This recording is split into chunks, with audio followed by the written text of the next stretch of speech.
नमस्कार, आप देख रहे हैं द दस्तक 24। पेश है अब तक की बड़ी खबरें। कोरोना टेस्टिंग को लेकर अस्पष्ट नहीं है दिल्ली के आंकड़े। पिछले कुछ दिनों से ऐसा कहा जा रहा है कि दिल्ली ने बड़े पैमाने पर टेस्ट करने के साथ नए केस को स्थिर किया है और कोविड-19 के खिलाफ जीत हासिल की है। अगर यह दावा सच होता कि दिल्ली खराब स्थिति से बाहर निकल रही है तो ये अच्छी बात होती, लेकिन इस जीत की घोषणा करने के लिए उपयोग किए जा रहे आंकड़े पर्याप्त नहीं है। कोरोना टेस्टिंग को लेकर दिल्ली के आंकड़े अस्पष्ट हैं। 15 जुलाई को यूरोपियन यूनियन भारत की वर्चुअल समिट, पीएम मोदी करेंगे अगुवाई। कोरोना संकट काल के बीच इस बार सभी अहम कॉन्फ्रेंस वर्चुअल तरीके से हो रही हैं। जानकारी के मुताबिक भारत यूरोपियन यूनियन के बीच होने वाली ये 15वीं कॉन्फ्रेंस है, जिसमें यूरोपियन यूनियन की ओर से संघीय प्रमुख Charles Mitchell, European union commission प्रमुख उर्सुला शामिल होंगे।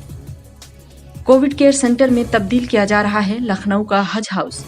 लखनऊ के डीएम अभिषेक प्रकाश के मुताबिक हज हाउस में 1000 बेड का कोविड केयर सेंटर बनाया जा रहा है।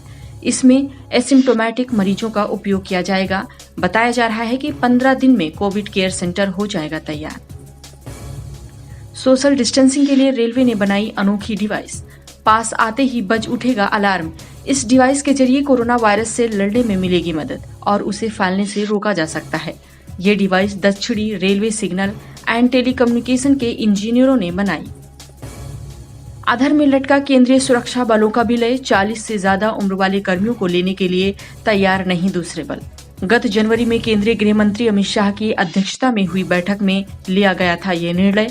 इसमें कहा गया था कि विभिन्न अर्धसैनिक बलों के ऐसे कर्मी जिनकी आयु 40 साल से अधिक है, उन्हें अपनी मूल फोर्स से दूसरे किसी बल में भेजा जाए। केरल में सोने की तस्करी के मामले की जांच करेगी एनआईए। केंद्र ने दी अनुमति। एक दिन पहले ही मुख्यमंत्री पी विजयन ने प्रधानमंत्री नरेंद्र मोदी को एक पत्र लिखकर उनसे तिरुवनंतपुरम अंतर्राष्ट्रीय हवाई अड्डे पर एक राजनयिक के सामान से करोड़ों रुपए के सोने की जब्ती के मामले में एक प्रभावी जांच के लिए हस्तक्षेप का आग्रह किया था। नेपाल में सियासी संकट के बीच भारतीय न्यूज चैनलों का प्रसारण रोका गया।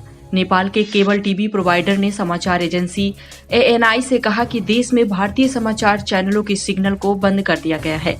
हालांकि अभी तक नेपाल सरकार की तरफ से ऐसा कोई जारी नहीं हुआ है आदेश। तिब्बत मसले पर चीन सख्त। अमेरिकी अफसरों के वीजा पर लगाया प्रतिबंध। भारत से मुंह के खाने के बाद धोखेबाज चीन अब अमेरिका से पंगे ले रहा है।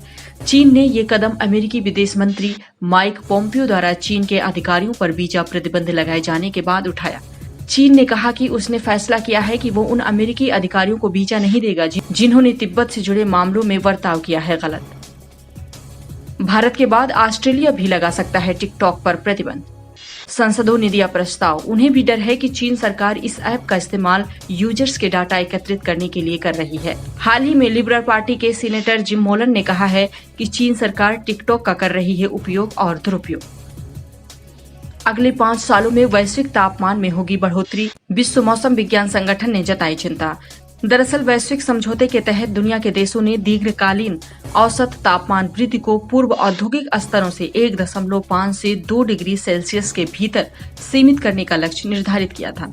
इसका मतलब ये नहीं है कि दुनिया लंबी अवधि की तापमान वृद्धि सीमा 1.5 डिग्री को पार कर पाएगी। आज की 10 बड़ी खबरों में इतना ही। अन्य खबरों के लिए बने रहें द दस्तक 24 के साथ।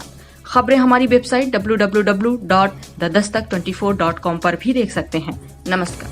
हमारे साथ जुड़े रहने के लिए हमारे YouTube चैनल को सब्सक्राइब करें, साथ ही बेल आइकन को दबाएं।